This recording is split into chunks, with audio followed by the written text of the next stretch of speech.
Pass இந்த month statement கேட்டிருந்தீங்களே இந்த கொடு கொடு கொடு. என்னது கம்பெனி அக்கவுண்ட்ல வெறும் 15000 தான் பேலன்ஸ் இருக்கு. ஆமா பாஸ், ஓவர் டிராஃப்ட்லயே அதிகமா பணம் ஸ்பெண்ட் பண்ணிருக்கீங்க. லோன் வேற வாங்கிருக்கீங்க. ஆபீஸ் செட்டப், ஸ்டாஃப் சாலரின்னு மொத்தம் 32 லட்சம் ரூபாய் இருக்கு. 32 லட்சமா? ஆமா மேம். செலவெல்லாம் போக இப்ப பேலன்ஸும் 15000 தான் இருக்கு. அந்த அட்வான்ஸ் பணம் வந்தது. பில்டர் கொடுத்த அட்வான்ஸ் 10 லட்சம் தான் சார். நம்ம இந்த ஆபீஸ்க்கு அட்வான்ஸ் கொடுத்தது, ஃபர்னிச்சர்ஸ் வாங்குனது, அப்புறம் டெய்லி எக்ஸ்பென்சஸ் இதெல்லாம் சேர்த்தா 30 லட்சம் ரூபாய் கடன்ல தான் சார் இருக்கும். என்ன ரோகிணி இது? திடீர்னு 30 லட்சம் ரூபாய்க்கு கடனுக்கு வந்துட்டோம். அப்பவே நான் சொன்னல மனோஜ், அவசரப்பட்டு புது ஆபீஸ் ஆரம்பிக்க வேண்டான்னு. சொல்ல கேட்காம இதோ ஆபீஸ் போட்ட, இதோ ஸ்டாஃப்ஸ் எல்லாம் வேலைக்கு எடுத்த, உன் ஃப்ரெண்டுக்கு வேலை கொடுத்து பிஏவோ அப்பாயிண்ட் பண்ணி வச்சிருக்க. அது போக நீ அது இதுன்னு ஆபீஸ்க்கு வாங்கிக்கிட்டே இருக்க. பெரிய கார்ப்பரேட் கம்பெனியா மாத்த போறேன்னு சொல்லிட்டு இப்போ இவ்ளோ கடன்ல வந்து நிக்குது.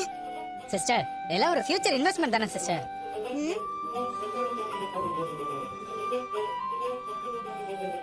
ஆமா மேம், நம்ம ஆபீஸ் நல்லா பிரம்மாண்டமா இருந்தா தானே கிளையண்ட்ஸ் எல்லாம் வந்து பார்த்துட்டு நமக்கு ஆர்டர் தருவாங்க.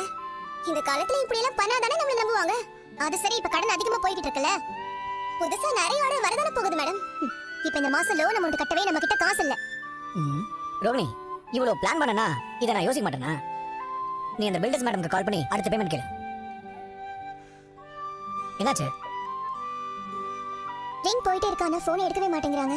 ஏதாவது மீட்டிங்ல இருப்பாங்க, கொஞ்ச நேரம் கழிச்சு கால் பண்ணுவோம்.